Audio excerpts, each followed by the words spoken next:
what's up, folks? How we doing tonight? So it's Monday, usually not our show day, but why not? Let's do it.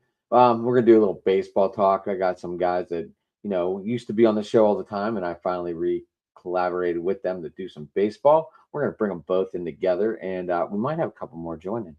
Anyway, let's bring them in. Mark, long time no see. How are you, sir? I am doing well. How are you, Adam? It's good to be back. Good. Absolutely. Good to hear you on the radio, on the airwaves, I guess we'll call it. Yeah, something like that.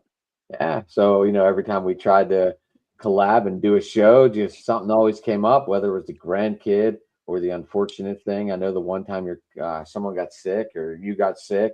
Yeah, and I've had just, some health struggles, but we're getting just there. wasn't working. But I was like, you Yep. know what? I'm just going to do what I always do and keep asking. There you go. I appreciate Like it. like a damn nagging kid. It's all good, man.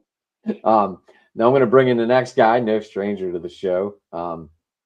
Yeah, we'll just bring him in. We lost Mark. I'm not sure where he went.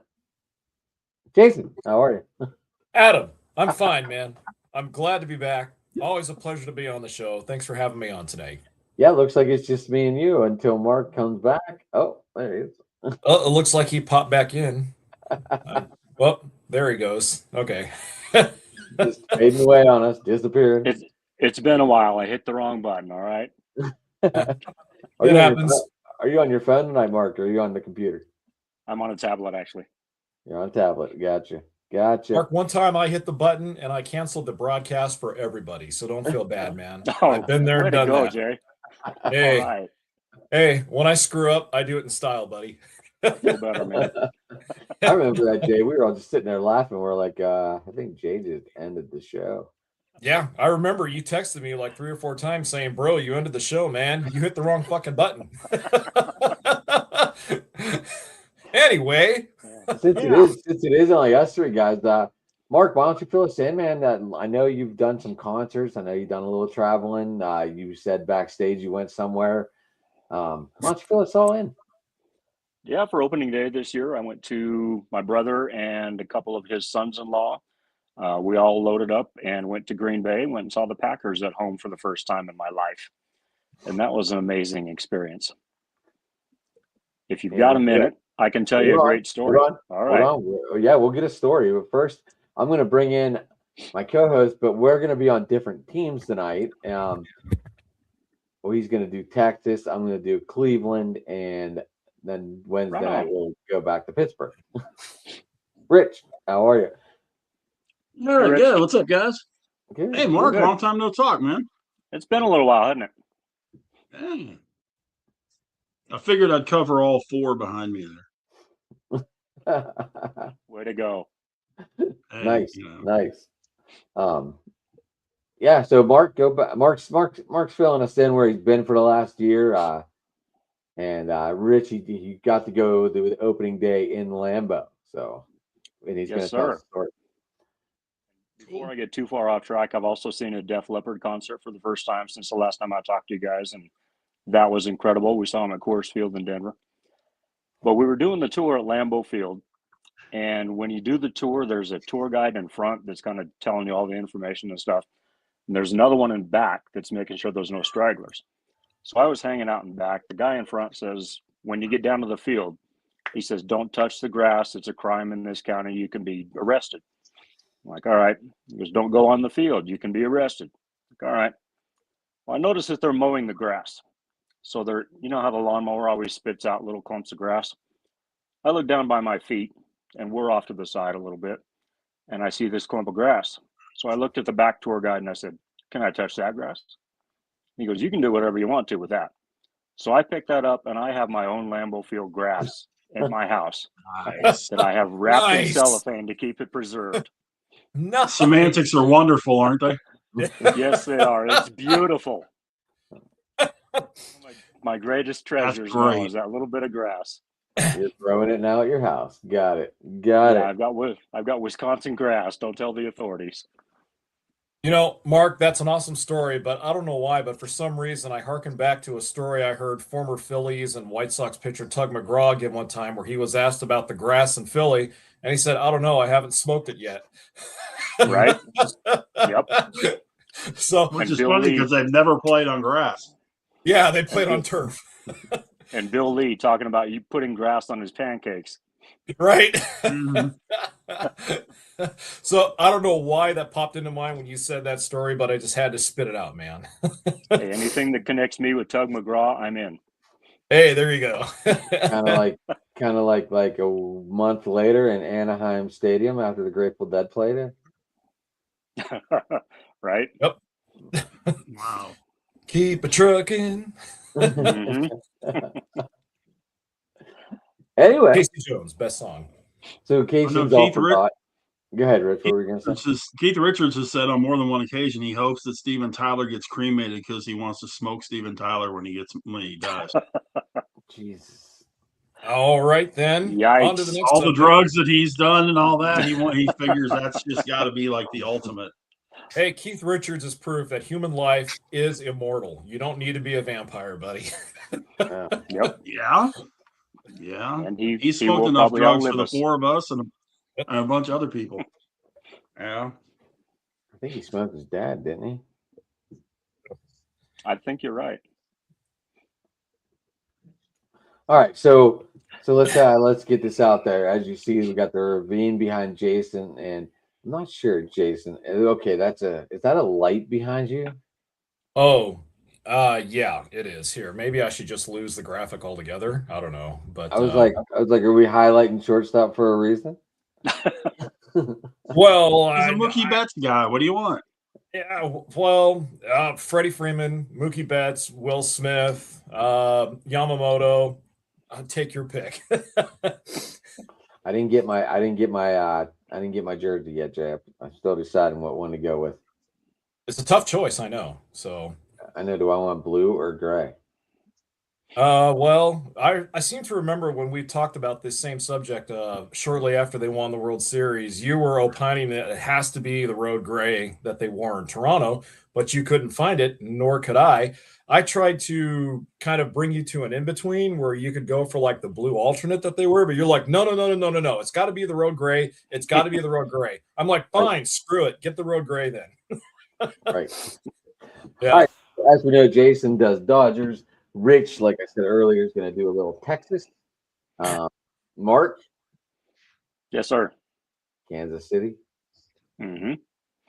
and me. I'm gonna do my best to do Cleveland tonight, and yeah. And Jason is playing with the clock on the wall. That just looks really cool how you did that. So that was my LA Dodger clock that was in between first and second, which gave off the ungodly glare. So I just took it off the wall. No, there's just a big circle with shortstop. And that was my Dodger clock. Well, your only reliable pitcher is on every fantasy team I have currently, so he better keep it together this year, Mr. Jason.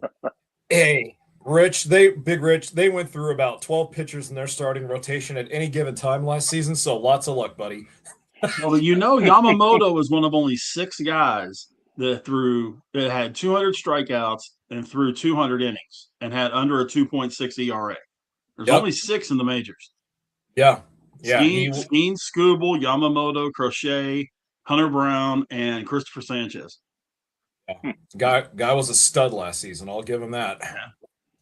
No. All right, who wants to talk about their pitching first? I wanted to start with pitching because it was just a easy topic.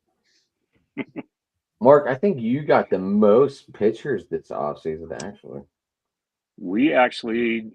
It's really looking good if everybody can stay healthy. The rotation I'm looking at will be Cole Reagan, Seth Lugo, Michael Waka, Chris Bubik, and Noah Cameron, which leaves Daniel Lynch the 4th in the bullpen. But he would be in there with Carlos Estevez, Lucas Hersig, John Schreiber, and we picked back up Matt Strahm over the winter. So I'm thinking that our pitching is actually looking really strong. Cameron did really well filling in, but he had to fill in far too often because the rest of the guys at the front end all had downtime with injuries, especially Reagan's last season. Cool. Does anyone think the Brewers have anything left after all the trades they made? It seems they got rid of everybody. You Still know, got some over there. yeah, I think a lot of people thought they weren't even going to be a contending club last season. When they lost Willie Adames to free agency, they still had the makeup of a good roster, but nobody knew how good they were going to be. The reason I'm going to say yes, they still have something left is because I love their manager, Pat Murphy. The reason why I love Pat Murphy is he's a former college coach. He teaches the fundamentals of baseball. He does not teach the analytics. He does not base his lineup on an algebraic equation that's spit out by a laptop computer. The guy goes based off of his experience, off of his instincts, and he goes based on the natural talents of his players. He knows how to mix and match a lineup, and his players ball out for him. They play hard for him. From what I hear, everyone loves him in that clubhouse. So, you know what, Adam? I'm going to say they still have, as long as they have Pat Murphy in there, I think they're still going to be a contending ball club. Are they going to win as many games this season as they did last season? Probably not. But we all know that, especially in the National League, if you can stick around between 85 to 90 wins, you can be in contention for a wild card. And we know what happens when you get into the wild card round, anything. So I'm still going to say Milwaukee has something left in the tank. I think they traded too much. Really? I do. I don't know, if St. Louis gets it together, I think it could be St. Louis, but I think it's going to be the Cubs and the Pirates. I think the Pirates made enough offensive moves. I think they did too, but do not sleep on Cincinnati, guys. Can't sleep on that coach. You can't sleep on the roster either. The moves they made and things like that. That Cincinnati Reds team is going to be tough, man. When with what they're rolling out, especially pitching wise. Graham Ashcraft's got another year. Andrew Abbott's out there.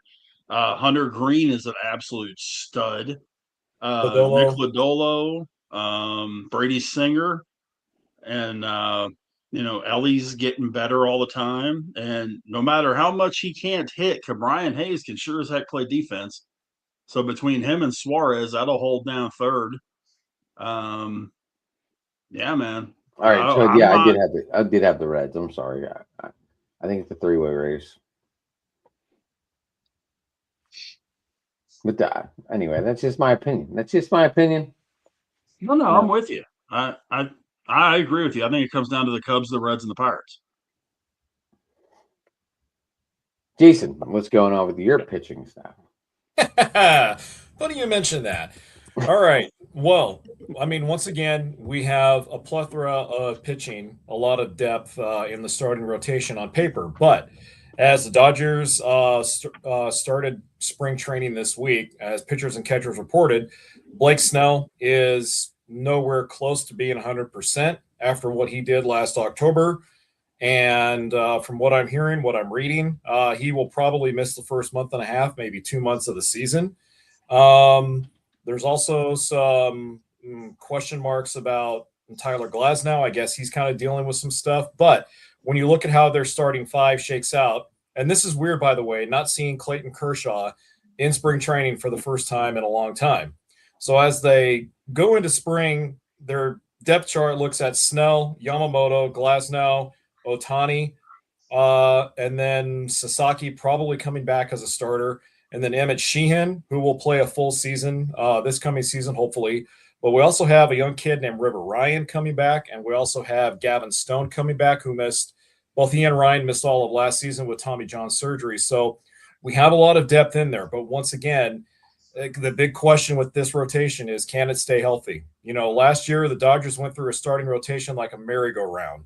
And even though we had all the key guys come back healthy at the right time, it was still very frustrating because that was one of the Dodgers' problems last season was they couldn't consistently win because they went through so many different starting pitchers. And Shohei Ohtani, suffice to say, we know what he can do as a hitter. We saw what he could do as a pitcher a little bit last season. If Ohtani plans on being a starter, an impact starter in that rotation, he also has to stay healthy too because he's coming off of Tommy John surgery. So a lot of questions still surrounding our rotation, but if everyone is healthy, a lot of potential there. So I'm cautiously optimistic. Now you just signed Evan Phillips, then he goes on a 60-day deal too. Yeah, and Phillips probably will not be back until the end of June, early July, just before the All-Star break. So this is how the Dodgers always do it, and this is what's frustrating about it is Andrew Friedman loves injured pitchers. He doesn't care if they don't play in April, May, June, and July. He only cares if they play in August, September, and October for that stretch run. And while it's frustrating to not see these guys field a full rotation during the regular season, for some reason, this is how they do business with their pitching. I don't like it. It's frustrating, but it is what it is. When you look at the depth of their bullpen too, even missing Evan Phillips, they got Edwin Diaz from the Mets. We'll see what he does. Blake Trinan sounds like he'll be in the pen once again, but then we also have Jack Dreyer, Justin Robleski, Will Klein, and then Ben Kasparius. So we have a pretty deep bullpen, but the only question with that bullpen is, are guys going to take some steps forward or are they going to take steps backwards? Jack Dreyer really tailed out towards the end of last season up through the postseason. Robleski was kind of a non-factor, although he had some lightning in a bottle moments there.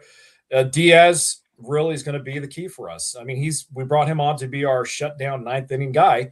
And if he can do that and not be Tanner Scott Redux 2.0. Speaking of which, Tanner Scott, yeah.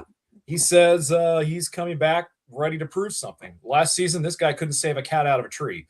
So, again, a lot of questions, but a lot of potential and a lot of talent at the same time.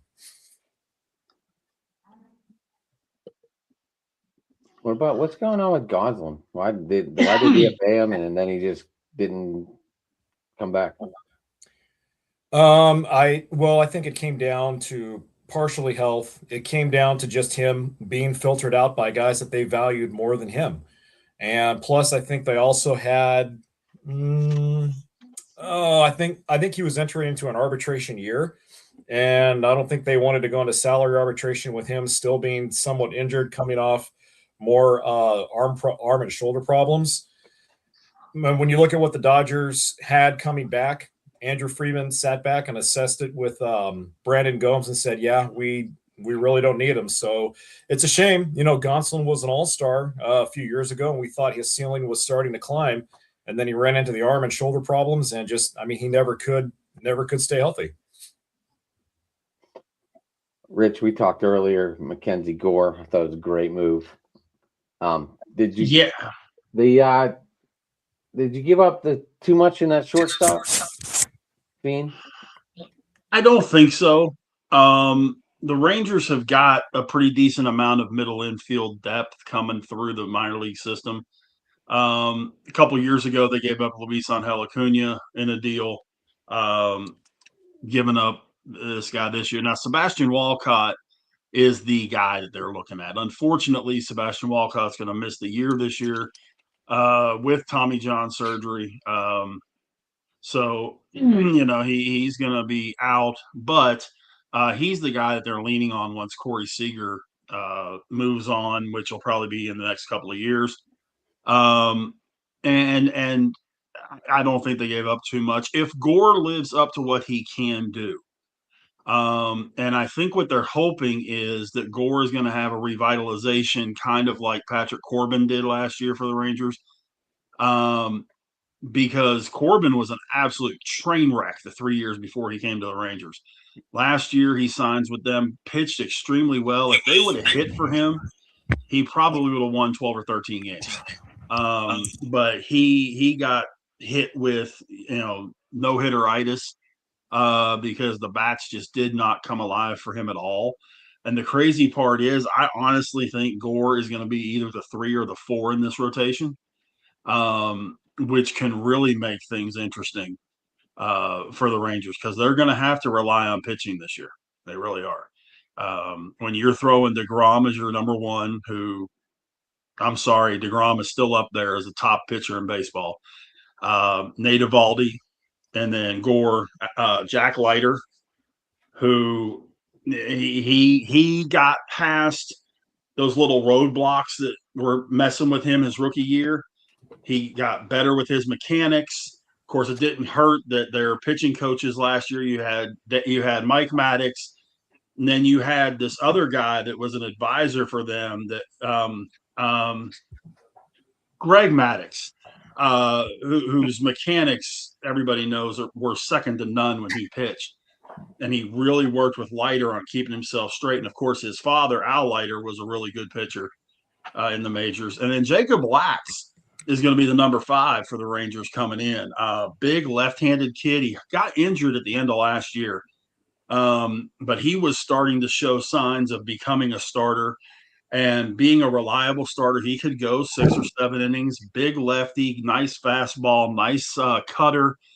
And I mean, I if he can continue growing this year like he did last year, he's going to make a presence on this team too. And then they just signed Jordan Montgomery to a minor league invite to spring training. So we'll see where that goes. League invite? Is that what that was? Yeah, they signed him to that. And then you got Kumar Rocker in there. I don't think Kumar Rocker's a starter, man. He seems like he's okay for a couple innings, and then he just, for whatever reason, I think it's one of those that's up here. As soon as he has his first problem, he's done, which will make him a perfect mid-inning guy. You know, come in the 5th or 6th inning, get an inning out of him, get in and out, and go. That's it. You know, face your 3 batters and move on.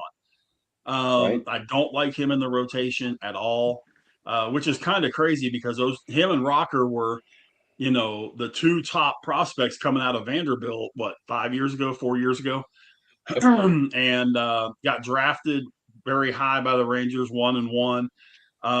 But it just, for Rocker, it just isn't working out. For Leiter, I think you're going to see a really impressive Jack Leiter this year.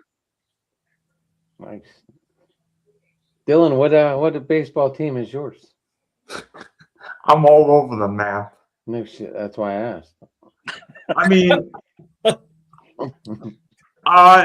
be honest with you, I wish everybody would win. Unfortunately, some teams don't spend the money like the Dodgers do, but we'll leave it at that. But money to spend, you want to win, you're gonna pay to play. But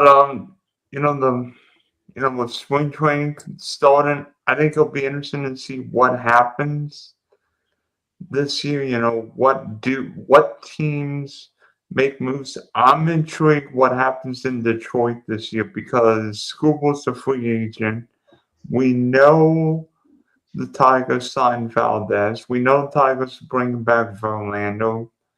But, you know, Skubal is probably going to make $300 or $400 million if and when he becomes a free agent. The question is, will it be from a certain New York team or a certain team in, California?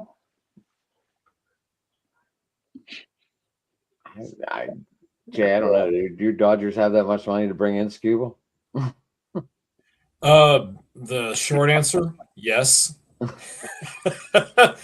Yeah, of course. Of course they have the money to bring in Skubal. I mean, apparently the Dodgers have more money than 7 third world countries combined. At least that's how I've heard it described sometimes. Rich, were you going to say something? Yeah, but let me ask you a question, though, because if what is kind of the hitching point on this whole new collective bargaining agreement, the salary cap is not necessarily as big of an issue as they want the deferred payments eliminated and the deferred payments brought back. So if all this, especially the $680-something million that Ohtani has deferred, if all that floats back in, do they really have the money to go get somebody like Skubal in 28? If it happens the way you described it, then no, because if the current deferment system for player contracts built into the current collective bargaining agreement is reworked and agreed to and ratified, which it will be at some point, then no, they wouldn't, because then they would have to restructure not their entire payroll. The Dodgers would still be in a situation to honor the current contracts that are getting mostly deferred, like Mookie Betts, Freddie Freeman. You have to toss in Teoscar in there as well. He's getting some deferred money in his contract. Shohei, obviously. So they would still be able to honor all of that. But you're right, Rich. if they completely revamp it in the next CBA, whenever it's ratified, whether it's 2027 or 2035, depending on who you talk to, then no, they would have to get a little bit more creative with how they spend their money in free agency.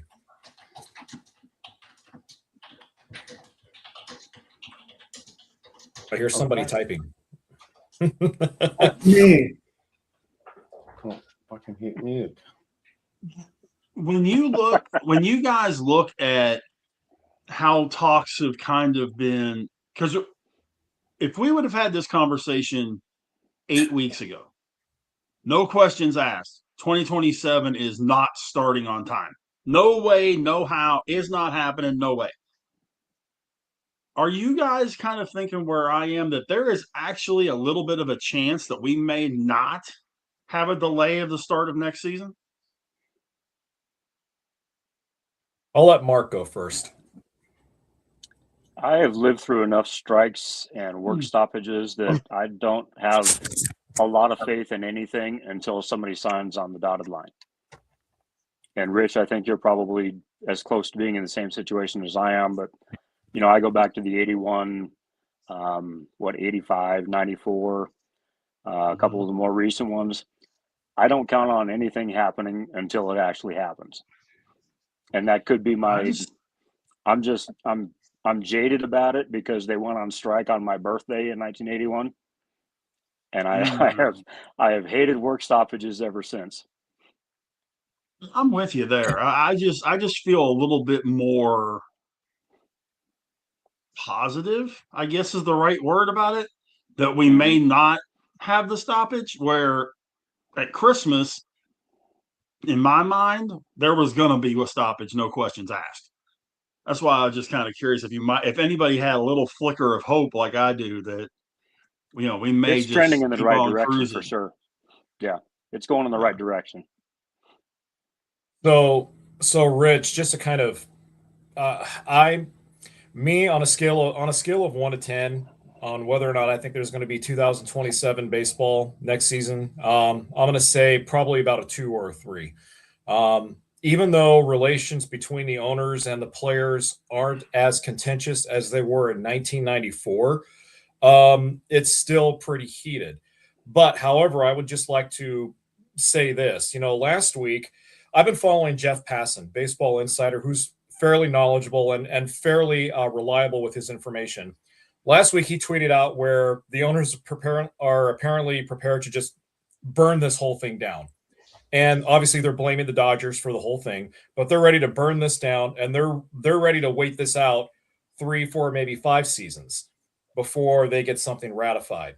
And then just this past weekend, Jeff Passan came back with another tweet that said one of the big issues right now isn't necessarily between isn't necessarily with a salary cap so much as it's with owners versus owners, and that a lot of the owners, especially of the mid-market and small market teams, feel that the valuation of their franchises hasn't increased the way they expected them to increase throughout the length of this current CBA.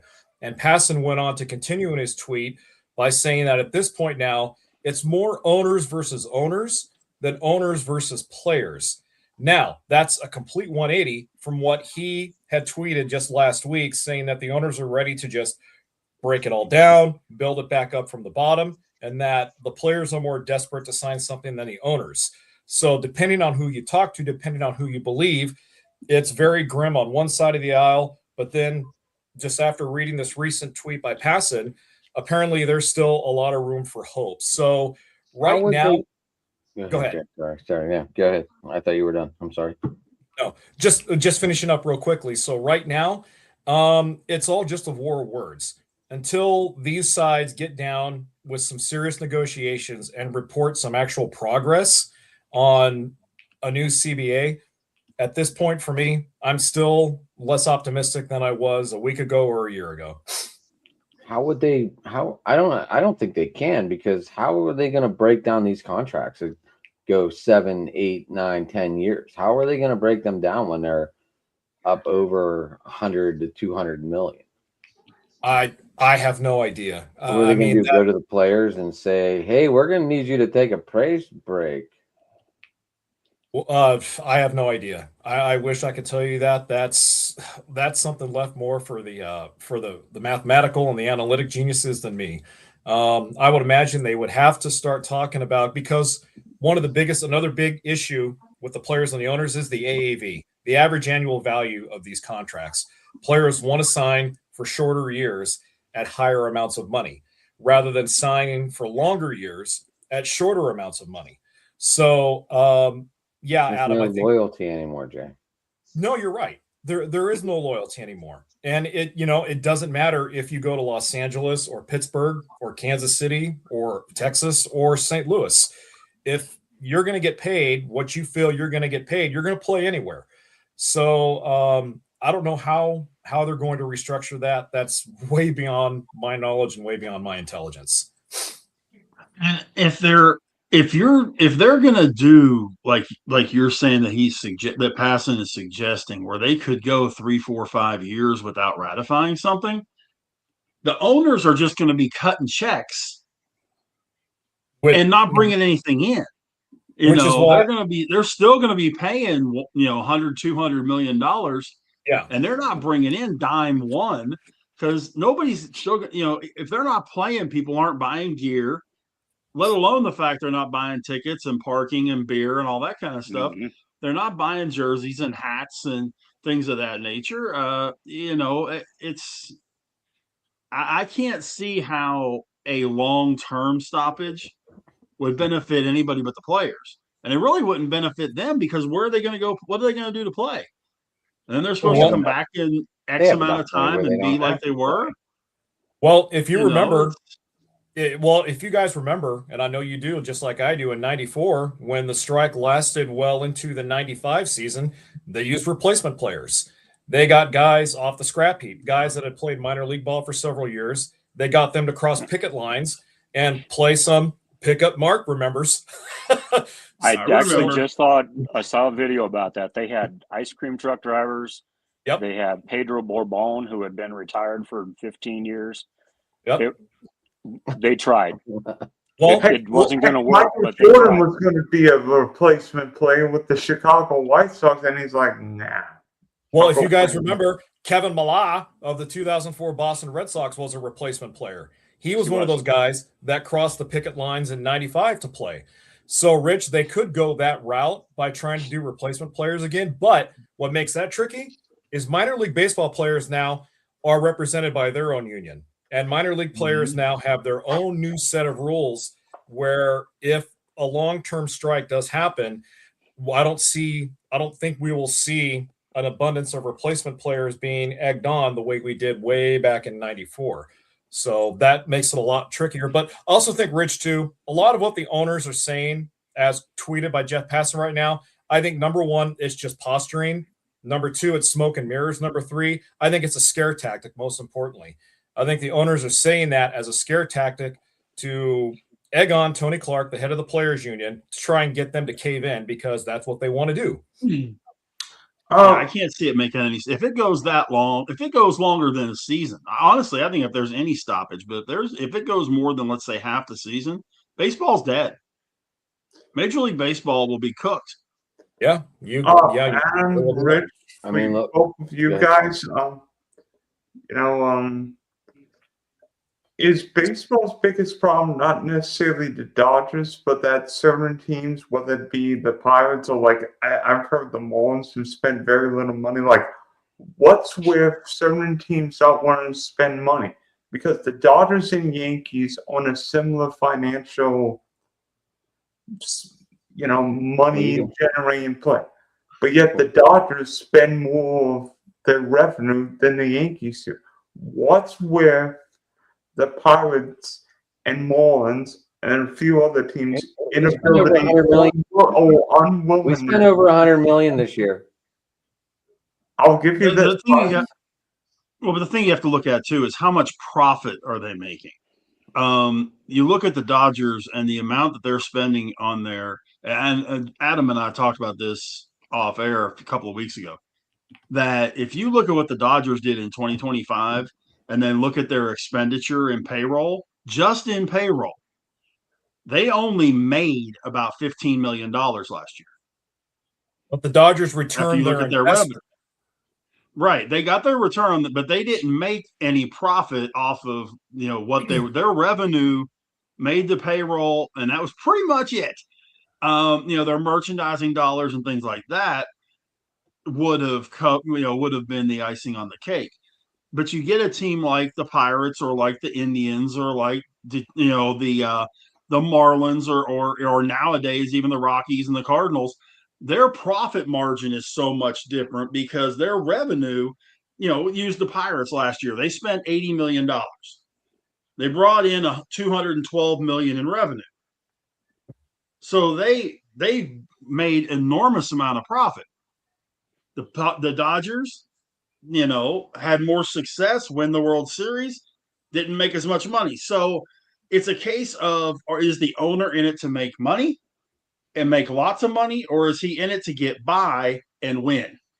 Because the Yankees are in the same boat, and the Cubs are in the same boat. The ones that are spending the big dollars, they're not making as big a profit margin as the other teams are.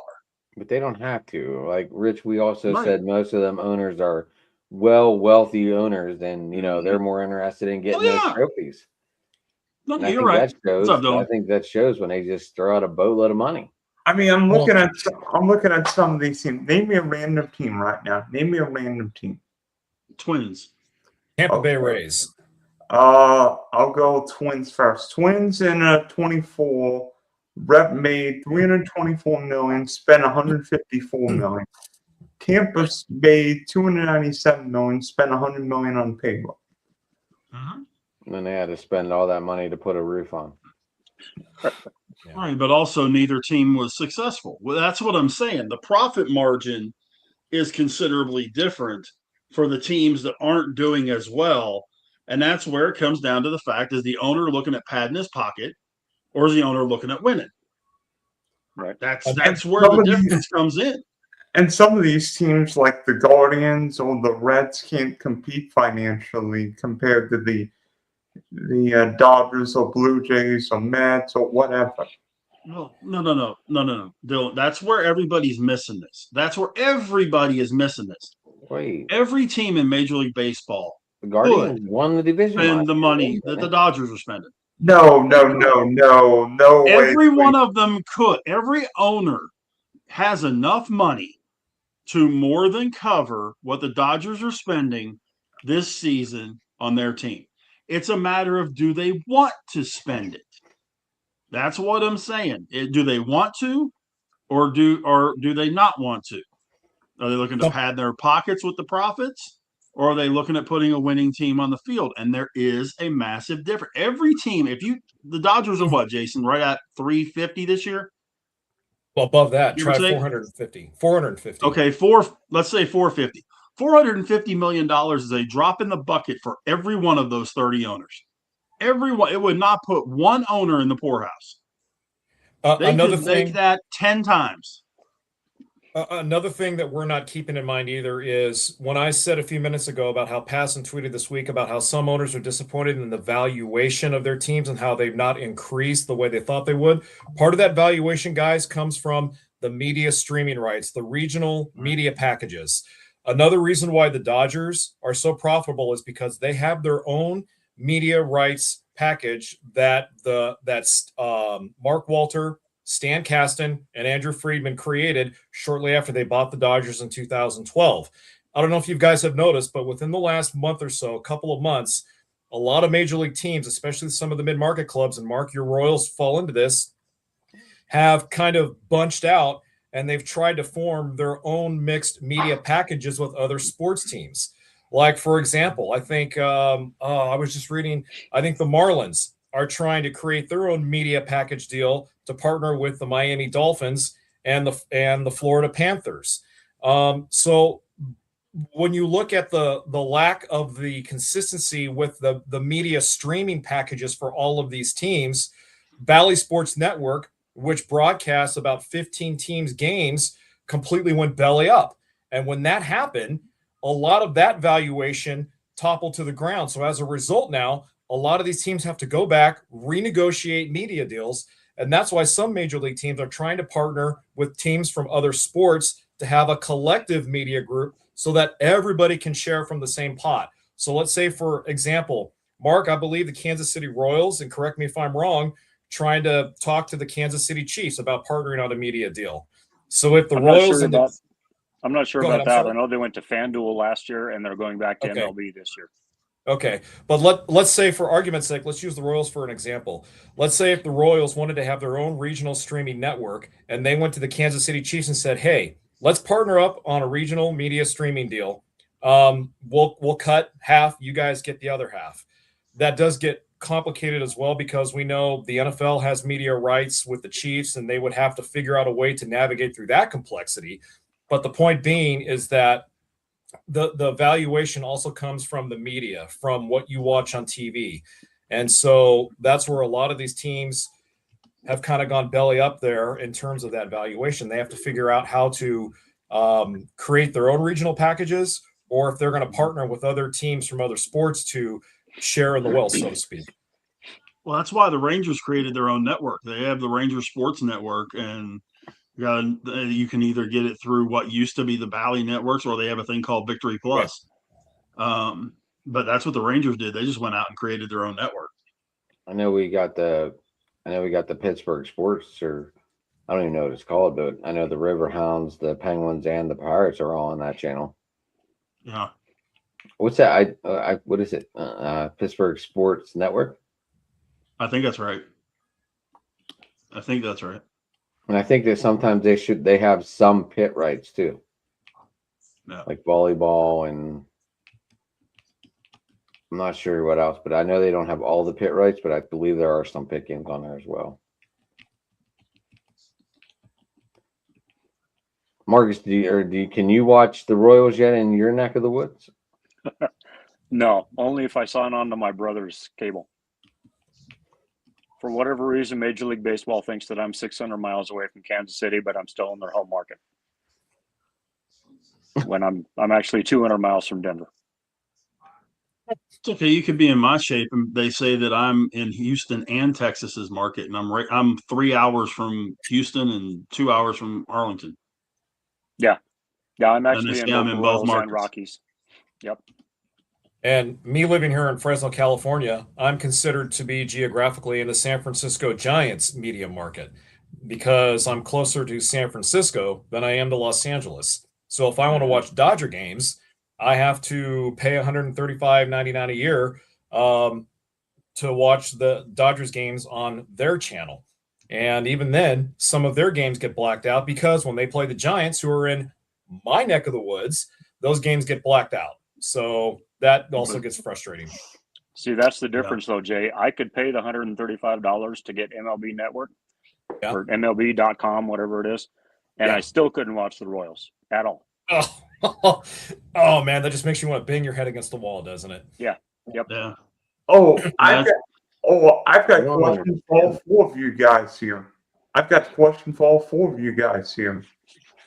Who wants to go first? Hey, it's Monday, man. You decide. Depends on your question. Pick it up between 1 and 8. Just shoot the fucking question. Okay, Mark, you go first. Which Royal hit the key triple in Game 7 of the 85 ALCS against the Blue Jays? A triple? Yes. I don't remember, but let's go Jim Sundberg. Darn you. Sonny. That's my guy. Do not mess with Mark when it comes to the Royals. Well, that's my boys. They've only been a fan for 50 years. Sonny's a great guy. I went to school and played Little League with his kids. Really? Yeah, Sonny's a great guy. He honest to God is. And if Sundberg would have been quicker, that would have been an inside the park home run, because that was at the Outdoor Stadium in Toronto. And if that had been like Willie Wilson, would have been an inside the park home run. Yeah, Sundberg was never known for his wheels. Yeah, they didn't pay Sundberg to be fast. No. They paid him to catch. That was it. Jason, this one might bring back bad memories for you. Yeah, go for it. Who won? Which Cardinal won Game 5 of the '85 NLCS for a walk-off home run? Which Cardinal won Game 5 of the '85 NLCS with a walk-off home run? I'm gonna say Jack Clark. Right series, wrong game. That would have been Game 6 where he hit the home run. That's right. I'll give you a hint. Was He that had the never Ozzie hit a Smith home game? run. Yep, he had never hit a Yeah. home run batting left-handed. Yep. Taking me back a ways here. I'm pretty sure the pitcher he hit it off of was Tom Niedenfuer, if I remember that correct. Yeah. Yes, it was. Okay, Yep, so it was. Niedenfuer was. Oh God, you know what, Dylan? Crap, damn you! I want to say it wasn't Lonnie Smith, was it? No, Ozzie Smith. No. Ozzie Smith. Ozzie Smith. Damn. Okay, I was close, man. I I was got the gonna Smith say, right. I was gonna say Ozzy. Oh yeah, it was Ozzie. Oh, Adam, I've got one for you. Oh shit! Out my mouth. This one be too easy for Rick, so I'm going to give it to Adam. Which Pirate had 3 home runs in Game 2 of the '71 NLCS? I don't know. It wasn't even a thought then. I was 3, so I'm Makes not you much feel any better better. off. If it makes you feel any better, I was 3 months old when that happened, but I still know who it is. I'm younger than all you guys that I know who it is. Rich, I'm gonna tag you in there. Bob Robertson. Yes. Wow, Well done, I was going to Rich. say Ralph Kiner. I don't A think little late for Kiner. I don't think Connor was playing in '71, maybe '48, because Connor missed a few years because of the war, right? Mm-hmm. Kiner didn't play on the Buccos in '71, I don't think. He might have been brought, No. although Connor did games for the Mets, right? Yeah, he did something did. called Kiner's Corner. For the Yep. Mets. Oh, Rich, I've got one for you. Who's the first? By the way, if I remember right, Kiner, no, he just missed being with the 60 team because he retired in late 50s. Who was the first Ranger to win AL MVP? Jeff Burrows. Darn you! I think 70. Good job, Rich. I think 74. 1974. Yep. He won Rookie of the Year in '73 and won AL MVP in '74. He pulled the Dustin Pedroia, right? Pee Wee. I got an even better one for you. You know, What? the Rangers had back-to-back Rookies of the Year. Who was the other one? Who was the one the year before? In '72. Was it David Clyde? No? No. Okay. Man, if he would have ever Hold on, played, Mark's he wouldn't have thinking. gotten I can hurt, see him. I can see him thinking now. I'm thinking, but I can't come up with anybody.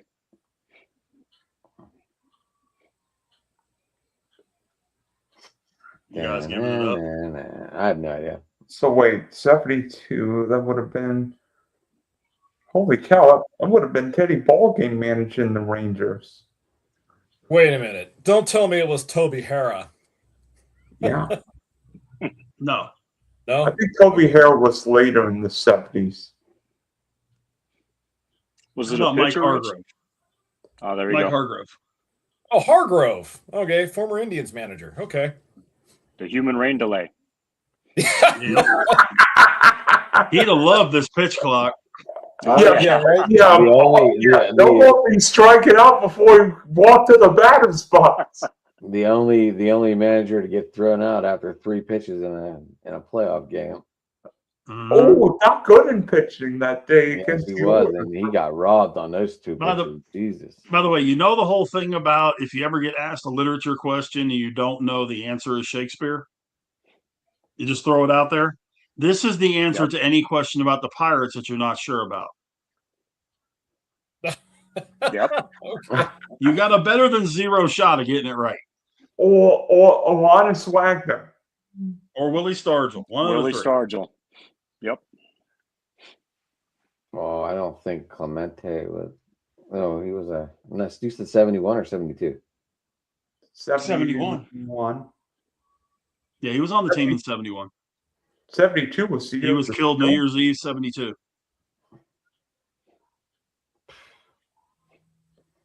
All right. All right. Right. Where were we? I have no idea. We are so sidetracked. I don't even know where to Yeah, begin. Mark, I've got a question. Hey, so- What do you think about Reagan's this year? Because I've heard a lot of my fantasy gurus say Reagan's could be more like what he was a couple years ago when the Royals made the playoffs. What do you see from Reagan's potentially if he's healthy? Yeah, that's the key. If he's healthy, he's going to be back to what he was before. I have all the faith in the world in him. Same thing with Seth Lugo. I hope he gets back to what he was before. He had a little bit of injury trouble. Lugo also had a little bit of mental, I think. But I believe in Cole Reagans definitely. And then hopefully Pascantino stays healthy because can't go down for a month or 6 weeks like he's done. It can't be all on Bobby Witt and Miguel Garcia, right? You got to throw Salvi in there too. But yeah, Yeah. I've Oh seen some God! videos of Who's Vinny the smashing the ball. Lane Thomas. Florida Gator? Lane Thomas is going to take some stress off of that batting lineup. Yeah, Who's the yeah, they're looking for him at a lot of different outfield positions to either fill in or take over right field if Caglione can't do it. Who's the Florida Gator outfield? I can't think of his name. The two-way guy. Isaac Collins.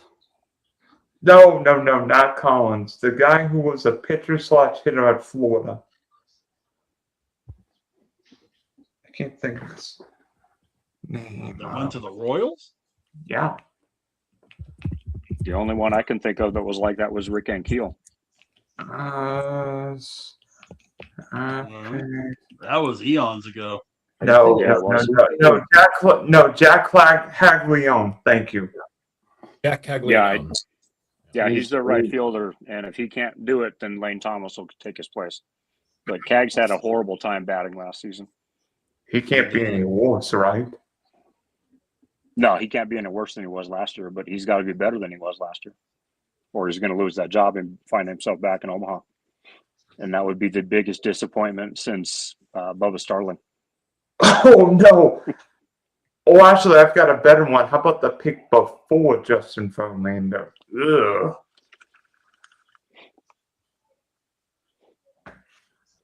What was that? I remember who 2004. Trying to remember who it was. I'm drawing a blank.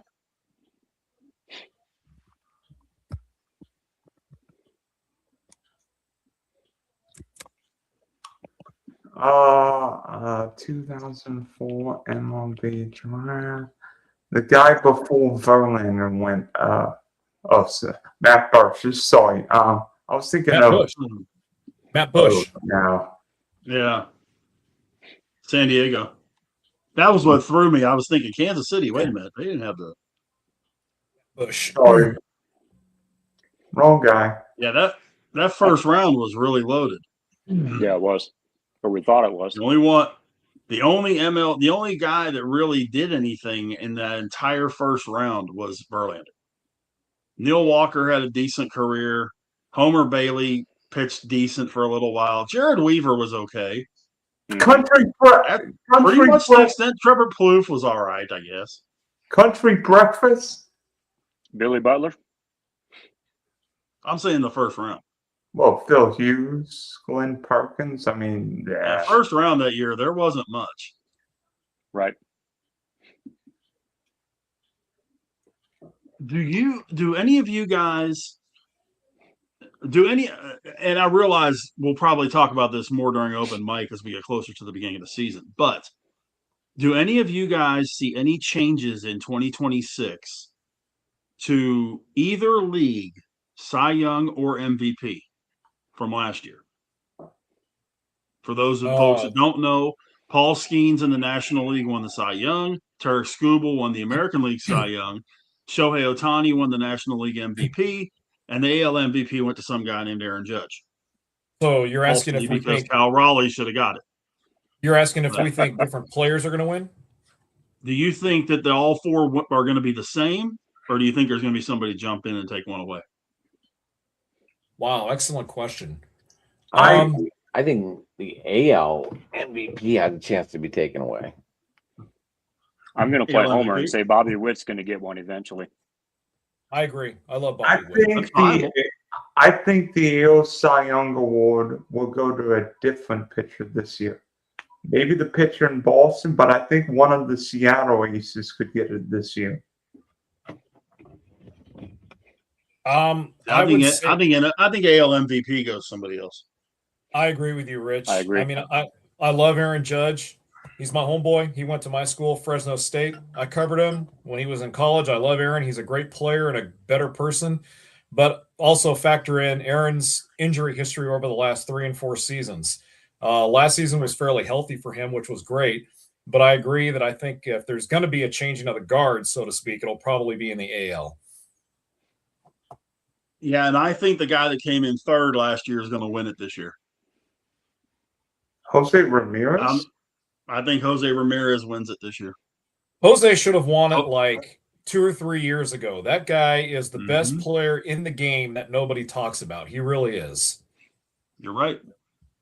He is a first ballot Hall of Famer.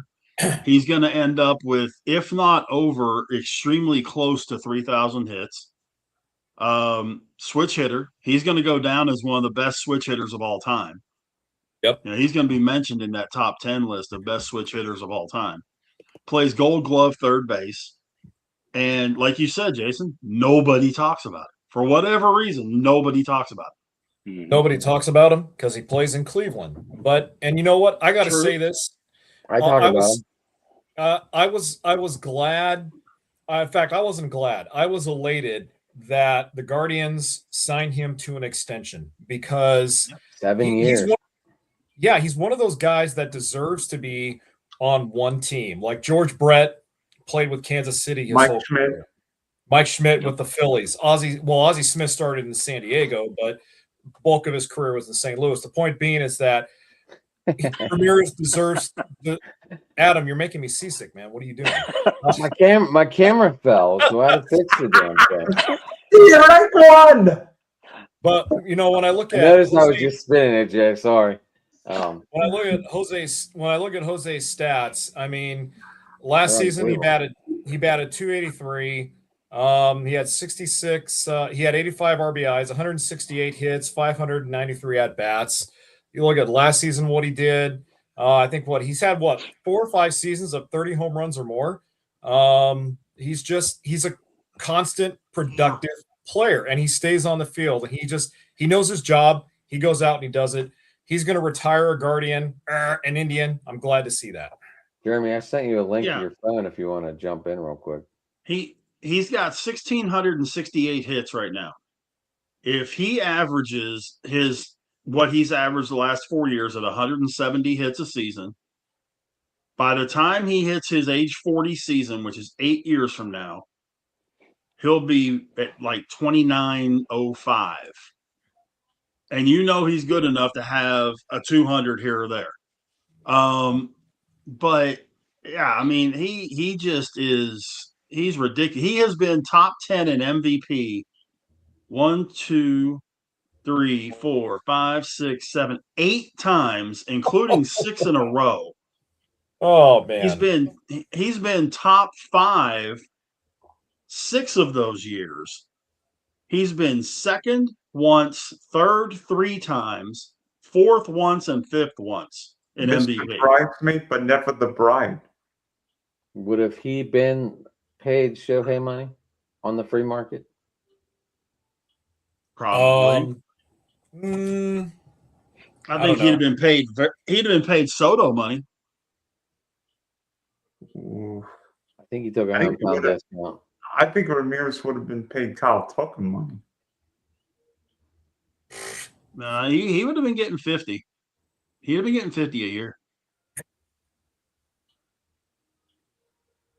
And see, the thing is, he's going to be probably one of, if not the last, Hall of Fame caliber player to spend his entire career with one team.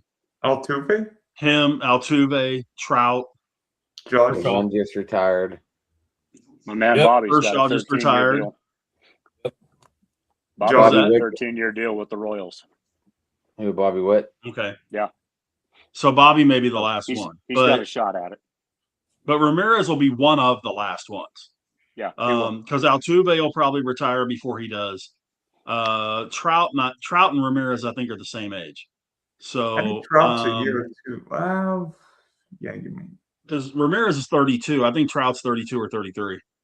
He just feels older, Yeah, because he's been around since he was 19. and his But- body's never held up. Mm-mm. Kinda But like you know, Jed. there's just not that. There's just not those guys. Like, you know, you mentioned the loyalty thing, Adam. Right. It's there's not guys playing for a team their entire careers anymore. They're just not. I mean, was it okay watching Pujols go back and finish his career in St. Louis? Actually, Absolutely, never left in the first place.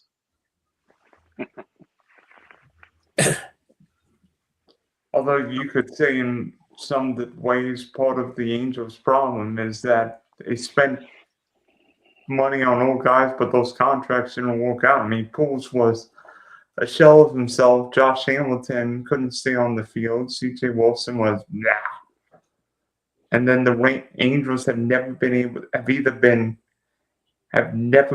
either bad enough to get prospects or never good enough so that Mike Trout could contend. I mean, the 1 year Mike Trout and the Angels made the playoffs, Mark, you probably know this, the Royals swept him. Exactly.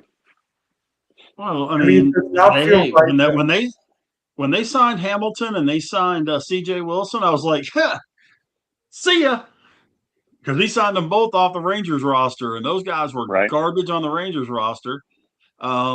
Hamilton is probably the best player in Major League Baseball history to not live up to his potential. Yep. And he everybody knows he had the drug issues and all that kind of stuff. But even when he came back from all that, he still refused to put in the work, which is why, what he did in Texas, which was spectacular, he did off of raw talent. If he would have actually worked at it, if he had any kind of work ethic, he could have won 3, 4, 5 straight MVPs. No questions asked. Hit 60 home runs a year if he wanted to. In that bandbox of Globe Life, Yep. Come on, man. Hey, When he was Rich, hitting in Globe Life Park, come on, man. Rich, Or at that time, the ballpark in Arlington. Sorry. Right. Rich, I've got a question. Is it just me, but the new Ranger ballpark become a pitcher's ballpark? Yeah. It sure It is. looks like it. And by the way, I think, go ahead. and that's why they've been bolstering their pitching staff. The problem is Chris Martin. At this second, Chris Martin is their closer. If Chris Martin is going to be the closer on this team, the Rangers are in deep, deep, deep trouble. Because Chris Martin is in no way, shape, or form a closer. Unless they have one of these young kids. Now, if Rocker decides that he wants to put his 100+ out there and become a closer, okay, we might have something. But I don't see a closer on this team. I really don't. Which can be a big problem. I mean, look at Jason. Look at your Dodgers last year. I think Dave Roberts almost had a couple heart attacks watching your bullpen in October. He almost had a couple heart attacks. I'm pretty sure I needed mouth-to-mouth resuscitation on more than one occasion. No, yeah, it's the thing with the Dodgers, and it's hard to explain because obviously I don't work for the team, so I don't know what goes on behind closed doors. But that organization is proud about advertising their philosophy of analytics and how they value pitching and how they value and scout and analyze hitting. But with the bullpen, Andrew Friedman has always been an executive who values quantity over quality, and he judges that quantity based on the Billy Beane method, where if you can't replace, especially in pitching, if you can't replace one Roger Clemens, then you need to find 3 guys who can put up the same collective numbers of a Roger Clemens, and get them on your team. And that's how Friedman likes to build his bullpen. Also, I think he learned his lesson from the Tanner Scott contract last season. He's never going to dish out high money to high leverage relievers ever again. But where I'm going with this is that Andrew Friedman has been a master manipulator at finding guys to stick in the bullpen and to just kind of have them become interchangeable parts. Guys that weren't closers previously step up and become solid closers. Guys that were solid closers before, kind of on the downswing of their careers, end up becoming solid middle of the inning guys. The one prevailing theme with the Dodgers bullpen struggles during the Friedman era has always been the 7th and 8th inning guys. I refer to it as an Indiana Jones rickety bridge bullpen because they always had problems preventing the runs from scoring in the 7th and the 8th innings to get the ball to the closer to shut the game in the first place. They've always had problems with solid middle relief guys. And then when they had Tanner Scott last season, he blew that roof off the whole equation. So, and then, we saw too a little bit last season where when they brought Roki Sasaki back, holy Lord, that guy was throwing 101 mile per hour sliders right down the middle, coming out of the pen as a reliever. So, with the bullpen, it's basically one constant game of musical chairs for this team. And I guarantee you it's probably going to be the same this year because as much as I want to be excited about Edwin Diaz, I'm kind of holding back my excitement just to see what he'll do. Oh, wait. And talking about ballparks, guys, I do want to mention something about the Royals. We talked about their pitching. They have moved the outfield fences in places. So it'll be interesting to watch and see how much that impacts their pitching staff, as well as guys like Pasquantino and Bobby Witt, whether they can hit the ball out a little bit more than what they have been in the past. Hey, Mark, are they going to build that new stadium where the Chiefs are going to build theirs? They have never figured anything out as far as the Royals. The last I heard, it was supposed to be a downtown project. Okay. But I don't think that they're looking at Kansas like the Chiefs are. Okay. Interesting.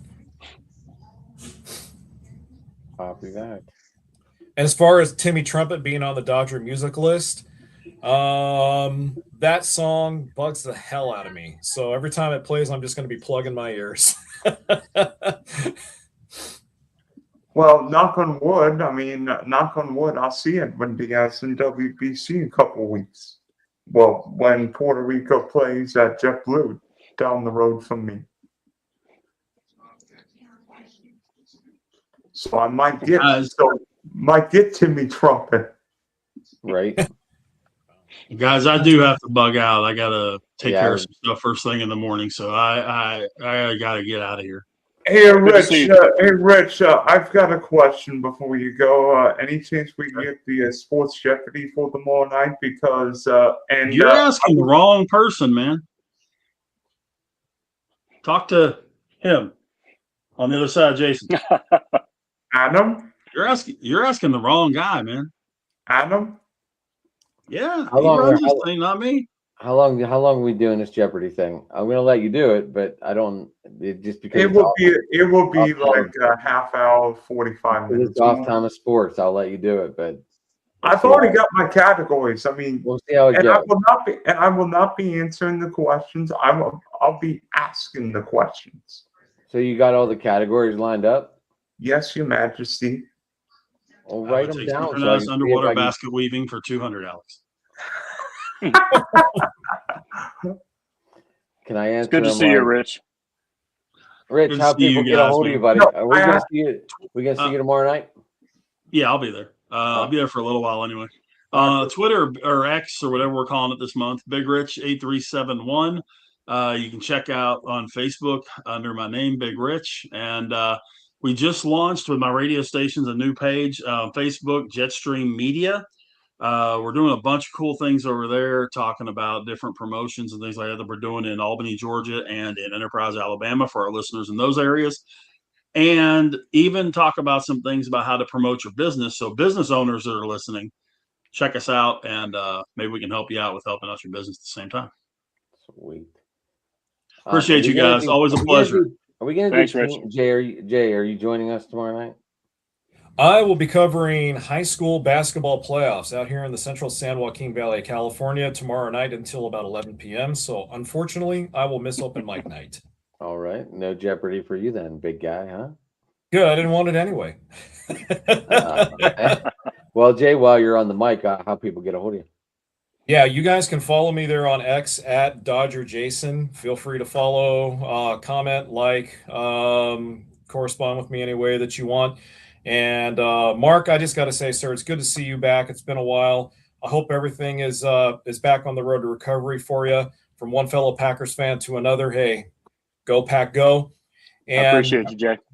yeah, thank you very much. I appreciate it. And before I go on my way out, just got to say, non-sports related, we lost a great acting legend today, Robert Duvall. I was Duvall. going to say that. Yes, we I was did. gonna say that. Passed away at the age of 95. My favorite role of his is in the Godfather. great movie The Natural. He plays syndicated sports columnist Max Mercy. I know he was epic in The Godfather. I love that. He was epic in Apocalypse Now. But Robert Duvall, thank you, man. You gave me so many wonderful roles in so many films. So I'm just going to say that on my way out. Wonder Yes, sir. Boy. Wonder Boy, Jay. Yep, Wonder Boy. Okay, guys, God bless. Take care All of right, each other, Jay. and we'll see you on the Well, flip Jay, side. you gonna be good for next Monday? Yeah, I'll be good for next Monday if you want to bring me back. Yeah, why not? We'll try and get this baseball thing going. Okay, we'll do. I Take care, know- guys. Have a and I good See you, one. know Jay. Jeremy- All right, Jay. I'll talk to you later, buddy. Yep, we'll do. Take care. God bless. All right. Dylan, how people get a hold of you? At Dylan at Sports One, Spunky Spectrum Sports. I'm everyone. Send me your topics, and I'll see if I can get it made on. See if I can make it on the computer. Okay. I sent him to Rich. I sent him on the chat. Okay, I'll look. All right, Mark. Are Yes, you sir. good on Mondays? Is this a new thing? Are you good on Mondays or? Usually Sundays and Mondays I'm okay. So yeah, Okay. I should be able to make it on Monday next week. All right, cool. We'll go through offense. I guess we'll go through offense next Monday because we only made it through pitching this week. And we barely did that. But yeah. So That's all right. you still on Twitter? Are you still there? I mean, I get you on I- Facebook. So I am not on Twitter. I am on Facebook under my name, Mark McCarthy. You can also find me on TikTok. My handle is that guy from Nebraska, or at Mark McCarthy 17.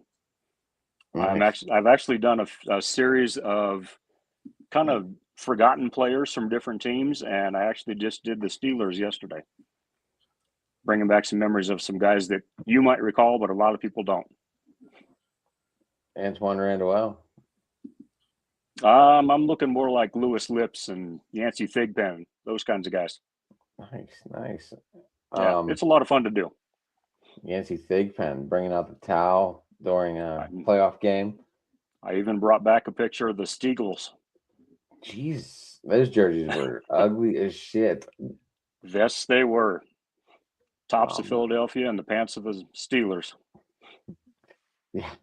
But yeah, like I said, it's been a lot of fun looking back through history. I've done the Broncos, Patriots, Packers, Steelers. I did the Houston Oilers. So it's been interesting. It Did brings you, back a lot of memories for Did me. you do looking the back. ride over into Tennessee? No, You just No, I stuck didn't with do any you just stuck Tennessee. with Houston. Well, I haven't didn't know. done- I didn't know if you were bringing it all together because they brought back the old Oiler jerseys to wear this year. I saw that, and I saw the new logo that's supposed to be coming out with the Oilers colors. It's Yeah. it's weird because they lost the flames, but I don't know. It'll be interesting to see it. It looks good on a white helmet from what I've seen of some mock-ups of it. I saw some marks too. That's what I was wondering. Yeah, But but yeah, I didn't do any. I didn't do any Tennessee Titans. I didn't do any Patriots from the cheating era. well, you could have went back in the '80s, and even though they lost some Super Bowls, I did. Right. I actually everything that I've got is from when their uniforms look good, with Pat Patriot and all of that. the '80s Niners. I have not done them yet. That might be my next one. Nice. Yeah. Cool. Like I said, it's But, been a lot of fun. Absolutely. So good. You're good. We're getting you back. Back on the thing. Back on the show. I like it. Yeah. Send me the you- link next week, and we'll try to get I think on. we're going to use the same link, so I'm going to set Okay. it up after this. So I'll let you Awesome. know, though. I'll definitely keep you updated. But Very hey, you cool. can get me at Sports Talking It on Twitter, guys. Driving to the Top Productions on YouTube. It's gonna be a new thing Monday night, little baseball chat. Tuesday night's open sports mic. I guess we're gonna run Jeopardy tomorrow. First time, give it a whirl. Whatever. Open sports Jeopardy, I guess tomorrow night. Cool. Whatever. And then Wednesday, me and Rich, you're gonna do Steel City Sports. Thursday, I don't know. We'll see. We'll see. We'll You'll see. come I up gotta with get. something. I'm getting back in the. I gotta get back in the groove. I know I'm gonna do some sports shows with Jeremy. Still, we got some baseball talk coming up with Jeremy. He runs a round table. I don't know if he's doing Saturdays or Thursdays. I don't know what day we're sticking with, but we'll figure it out. And yeah, I must thank everyone for tuning in. All the comments. Thank you very much. And hey, everybody, have a good night, guys. See y'all.